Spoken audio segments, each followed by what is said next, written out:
हर खबर पर होगी आपकी पकड़। डाउनलोड कीजिए एबीपी लाइव ऐप।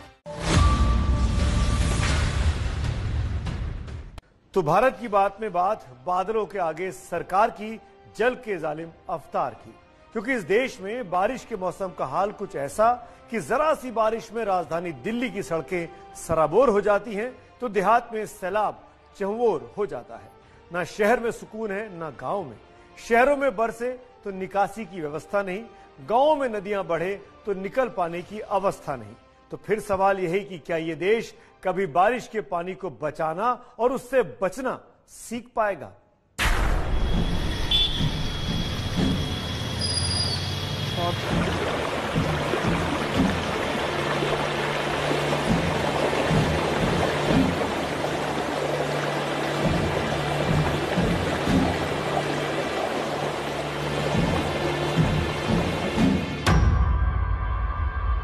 निकाल जल्दी निकाल निकाल। कहीं की है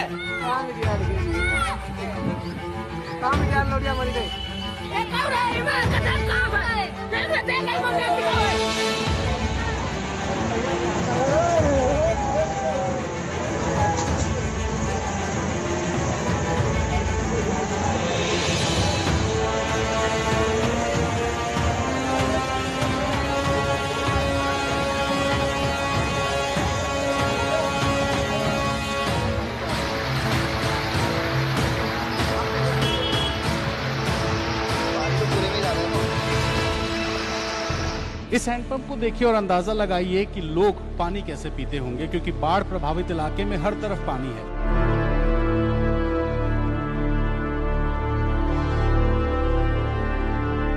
क्या शहर, क्या गांव, क्या जयपुर, क्या कानपुर, क्या देहरादून, बाकी शहरों की वानगी, बाकी गांवों का किस्सा बाद में। पहले देखिए जरा राजधानी दिल्ली।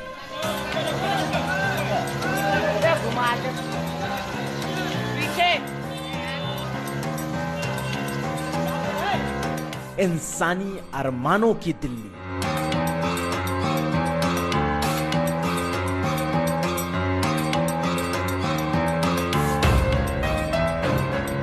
सियासी खानदानों की दिल्ली।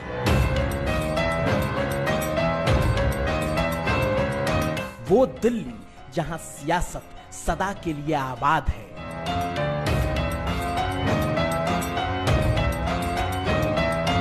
उस दिल्ली में इंसानी अरमान आज के आज ही बर्बाद है।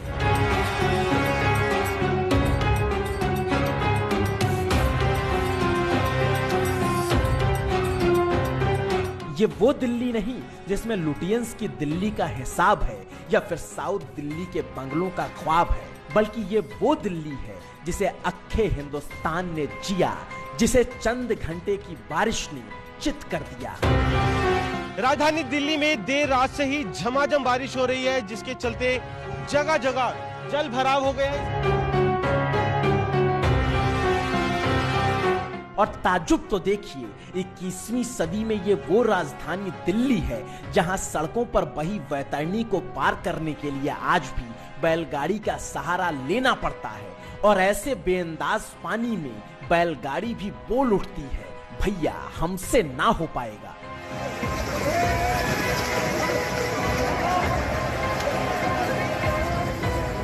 और बेचारे बैल या बैलगाड़ी की इस बदइंतजामी वाले पानी में क्या बिसात रह जाती है, जब कार और बस जैसी बड़ी गाड़ियां इसको झेल नहीं पा रही।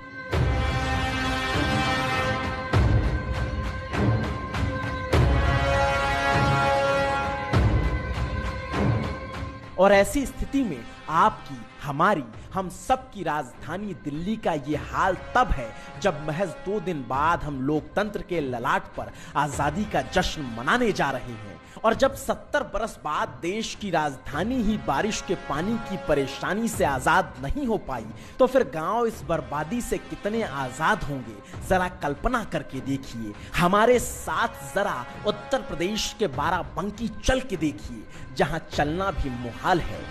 आप लोग काहे नहीं गए बंदे पे?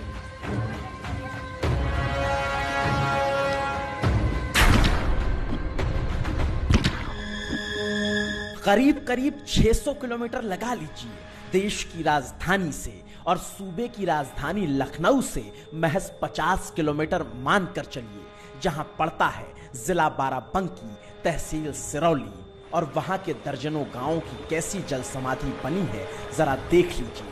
सरयू के सिर पर यहाँ गुस्सा सवार है, नेपाल से आए पानी की भीषण धार है, और इंसान तो इस पानी के आगे हर विधा से लाचार है। उत्तर प्रदेश के 16 जिले इस वक्त बाढ़ से प्रभावित हैं और इन 16 जिलों में 500 से ज्यादा ऐसे गांव हैं जहां बाढ़ का पानी घुस चुका है।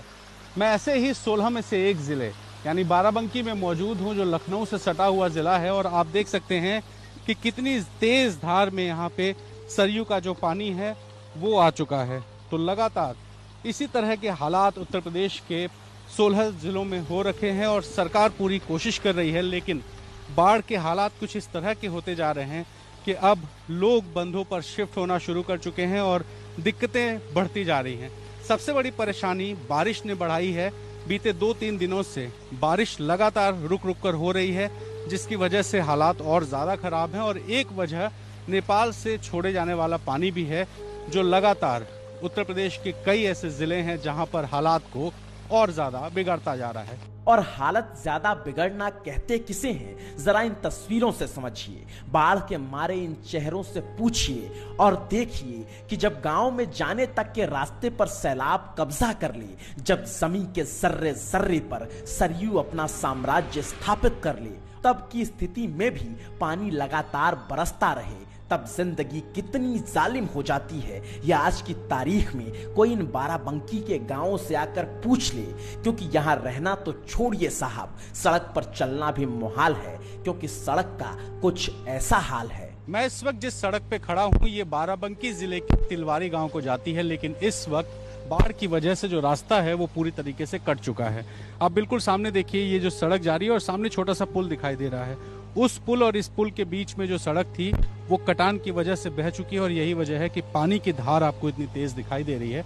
हालांकि इस जगह पे पानी भी बहुत ज्यादा है और इस इलाके में जितनी भी फसलें थी वो सारी फसलें इस वक्त पानी में डूबी हुई हैं। आप लोग कहाँ गांव में रह रहे हैं कि बांध पे हो गए? नहीं, सब जने बांधे पर तो रहा जाता है, सिर्फ खाना पीना खाए। मड़हिया रख के वहीं पे सर, बंधे पे मड़हिया रख कर वहीं पे रहते हैं हम लोग। बारिश होती तो सर बहुत दिक्कत है हम लोगों को। गाँव में सारे लोग वहाँ बंधे पे चले गए? हाँ, सारे लोग हैं। घर में सर इतना पानी है बहुत, खाली घर में सर एक ही जगह बैठे रहो बस, बाकी सब कहीं पानी है। खाली अंदर जो एक कमरा सर वो सूखा हुआ, बाकी इतना पानी सर, आने जाने में भी दिक्कत होती है। तो देखिए कि इस तरह के हालात बने हैं, और मैं जहां मौजूद हूं वहां पे पानी की धार इतनी तेज है कि यहां पर कदम बढ़ाना मुश्किल है। और इस तेज धार वाले पानी ने हमें भी एक हुक्म सुना दिया कि कुछ भी हो जाए सड़क पर चलने तो नहीं देगा।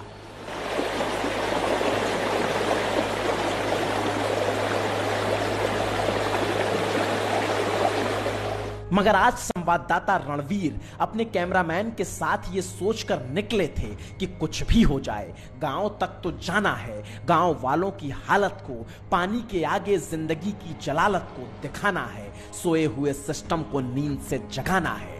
तो फिर संवाददाता रणवीर ने नाव को ही साथी बना लिया, नाव को ही सहारा।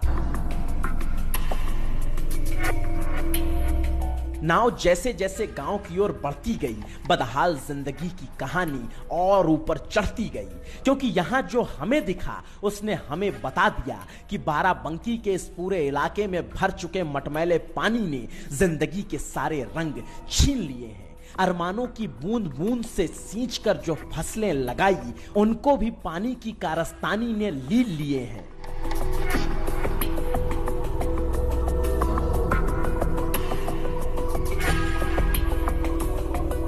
एक दो गांव नहीं बल्कि इलाके की दर्जनों गांवों की जल समाधि बनी पड़ी है। आलम यह है कि इस बार की बाढ़ ने लखनऊ से महज 50 किलोमीटर दूर बाराबंकी में न खाने के लिए फसलों को छोड़ा है, न जीने के लिए घर। और हैंडपंप के मुहाने को जब बाढ़ के पानी ने चूम लिया तो फिर पीने का पानी तक मिलना भी हो गया दूभर। इस हैंडपंप को देखिए और अंदाजा लगाइए कि लोग पानी कैसे पीते होंगे, क्योंकि बाढ़ प्रभावित इलाके में हर तरफ पानी है, लेकिन पीने के पानी की सुविधा मौजूद नहीं है, क्योंकि जो हैंडपंप्स हैं उन हैंडपंप्स के ऊपर लेवल तक पानी आ चुका है और पीने के पानी की बहुत ज़्यादा दिक्कत है। साथ ही जो इलाके में शौचालय बने हैं वो सारे शौचालय भी इस वक्त डूबे हैं। ऐसे में ना पीने का पानी और ना शौच जाने की कोई व्यवस्था। और इसी त्रासदी के बीच में जो ग्रामीण हैं वो सब ग्रामीण रहने को मजबूर हैं।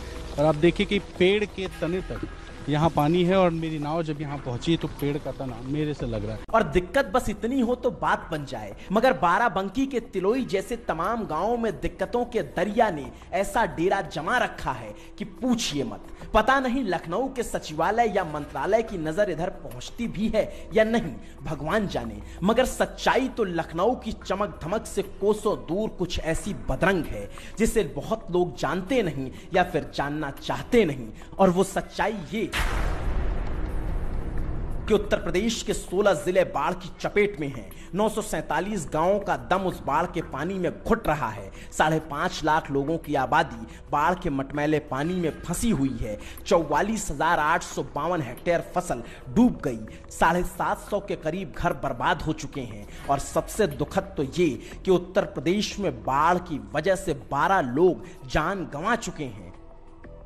और बाढ़ में लोग बेमौत मारे भी क्यों ना जाएं, जब इलाज करने वाले अस्पताल तक का दम घोंटकर बाढ़ के पानी ने उसे आईसीयू में पहुंचा दिया हो। बाढ़ प्रभावित इलाकों के लोग हर चीज़ की परेशानी झेलते हैं। जैसे कि ये प्राथमिक स्वास्थ्य केंद्र देखिए, यहाँ पर कुछ पैरामेडिकल स्टाफ आते रहते थे और जो गांव के और आसपास के इलाके के लोग हैं वो अपनी किसी भी दिक्कत की बीमारी की इलाज के लिए इस जगह पर आते थे। लेकिन इस वक्त हालात ये हैं कि जो स्वास्थ्य केंद्र के अंदर 2-4 बेड्स पड़े हैं वो भी पूरी तरीके से पानी में डूबे हैं। और जो भी इक्विपमेंट्स वगैरह थे, जो अलमारियां हैं जिसके अंदर सामान रखे थे, वो हमें दिखाई दे रहा है कि वो पूरी तरीके से पानी में डूबा हुआ है। डॉक्टर्स जाहिर है यहाँ नहीं आ सकते हैं। ऐसे में इस बाढ़ की वजह से होने वाली जो बीमारियां हैं, जो दिक्कतें हैं, वो और ज़्यादा परेशानी बढ़ाती हैं, क्योंकि अब गांव वालों के पास कहीं जाकर इलाज कराने का आसपास कोई विकल्प नहीं है। और इस तरह के हालात आसपास के सारे गांवों में हैं, जिसकी वजह से जो हालात हैं वो लगातार दिन ब दिन गंभीर होते जा रहे हैं। बारिश है जो रुकने का नाम नहीं ले रही है और यही वजह है कि इस पूरे इलाके में इस वक्त जो चिकित्सा सुविधा है वो बदहाल होती जा रही है। कोरोना से लड़ते भिड़ते लड़खड़ाते चलते इस देश में बाढ़ से लड़ाई कैसे लड़ी जाए, अब तक किसी को समझ नहीं आया। बाराबंकी के गांवों का इतना बुरा हाल है कि बुरा शब्द भी इस पानी की मनमानी और सिस्टम की नाकामी के आगे शर्मा जाए। लोगों की जुबान बोलते बोलते अपने दर्द को बताते बताते लड़खड़ा जाए। बाढ़ की वजह से कुछ लोग घरों को छोड़कर बंधों पर और कुछ और सेफ जगहों पर शिफ्ट हो चुके हैं। ऐसे ही एक शख्स मिले जो हाथों में दूध लेकर जा रहे हैं। इनकी वाइफ भी हैं, शायद ये भी बहन है। अच्छा, तो आप बताइए ये दूध कहाँ लेके जा रहे हैं? सामने घर है, वहीं पे लेके जा रहे हैं। सामने घर वहीं पे लेके। यहाँ कहाँ लेने आई थी? यहाँ परिवार के दद्दा थे मेरे। अच्छा, तो वहाँ बच्चे वगैरह हैं? हाँ, मेरे बच्चे हैं, भाभी के बच्चे हैं। क्या क्या लेके जा रही हैं यहाँ पे? प्याज, आलू और दूध? हाँ, खाली दूध। अच्छा, बाकी घर का सामान? जी। तो खाना वाना कहाँ बन रहा है? घर ही पे बन रहा है। वही बाढ़ के बीच में रह रहे हैं अभी? जी, बाढ़ के बीच में रह रहे हैं। कैसे हर साल ऐसे भी करते हैं? हाँ, हर साल ऐसे है।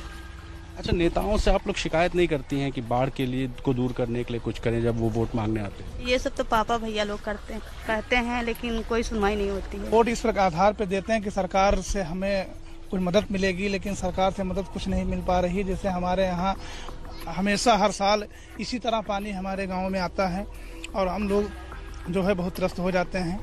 बस यही क्या है, वो जो राशन किट वगैरह मिल जाती हैं एक बार, लेकिन बाढ़ का ये संकट जो है हमारे यहाँ कम से कम 2-3 महीने का रहता है। और ऐसे में विकास का ढोल पीटती सरकारों का सच यही कि आपदा के नाम पे जो राहत पहुंचाई जाती है वो मुकम्मल तो बिल्कुल नहीं। और जब पानी इस कदर आफत बन जाए तो फिर घर में भी कोई राहत नहीं। गांव के गांव इलाके में खाली हो चुके हैं, ऊंचे इलाकों में लोग जा रहे हैं और जो गांव में बचे हैं वो सामानों की रखवाली कर रहे हैं। भगवान से दुआ इस बाढ़ से बचाने वाली कर रहे हैं, क्योंकि सरकार पर इन्हें भरोसा नहीं। इन्हें पता है कि 2 दिन बाद जब देश में आजादी का जश्न मनाया जाएगा तब इनके हिस्से में कुछ भी नहीं आएगा सिवाय इस मटमैले पानी के अथाह सागर के, इस तरह के सांप बिच्छुओं के।